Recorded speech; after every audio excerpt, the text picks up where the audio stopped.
नमस्कार दोस्तों, मैं हूं सूर्यभान। एसबी जन्म जीवन उद्देश्य में आप सभी का स्वागत है। जैसे कि हम चर्चा कर रहे थे जीवन के उद्देश्य के, जन्म के उद्देश्य के, इन दोनों उद्देश्य की पूर्ति के लिए हम बातें कर रहे थे।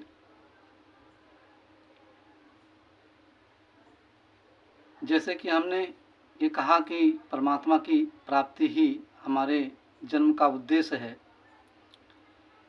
अब सवाल तो बहुत सारे ऐसे उठते हैं कि क्या परमात्मा को प्राप्त किया जा सकता है, क्या परमात्मा को देखा जा सकता है।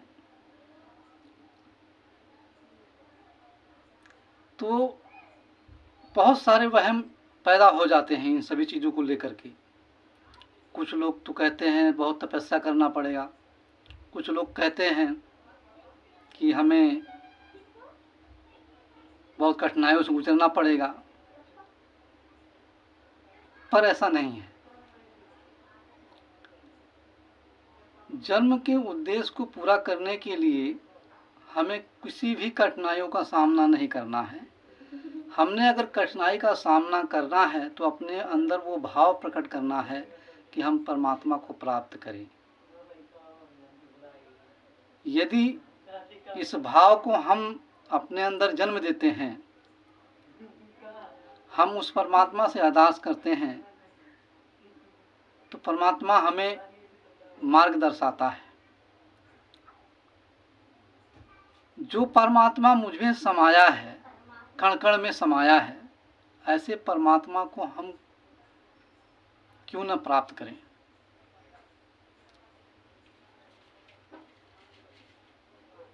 तो जो एक वहम पैदा हो जाता है कि हम परमात्मा को प्राप्त नहीं कर सकते, वो वहम है कि हमें घर छोड़ना पड़ेगा। जी नहीं, घर नहीं छोड़ना पड़ेगा। क्योंकि अगर हम पुरातन इतिहास उठा करके देखें तो भक्त प्रहलाद, क्या उन्होंने घर छोड़ दिया? जन्म से छोटे बालक पर से ही भक्त थे परमात्मा के, पर उन्होंने शादी की, बच्चे भी हुए। सारे इतिहास पढ़े हैं हमारे पास।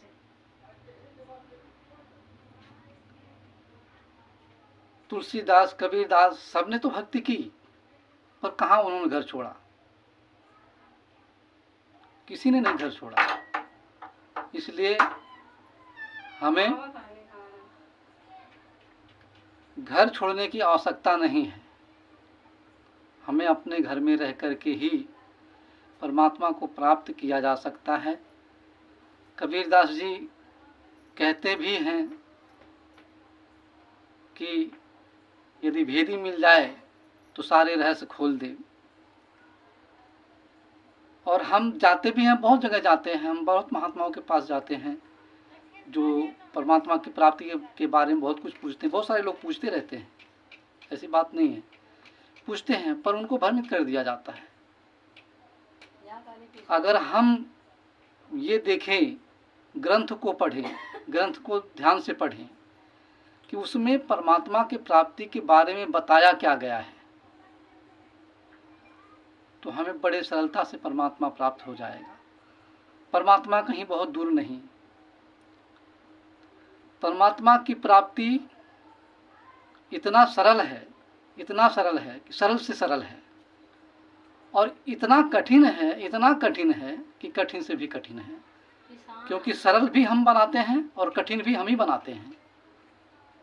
इसलिए जो सरल है उसे हम कठिन ना समझें।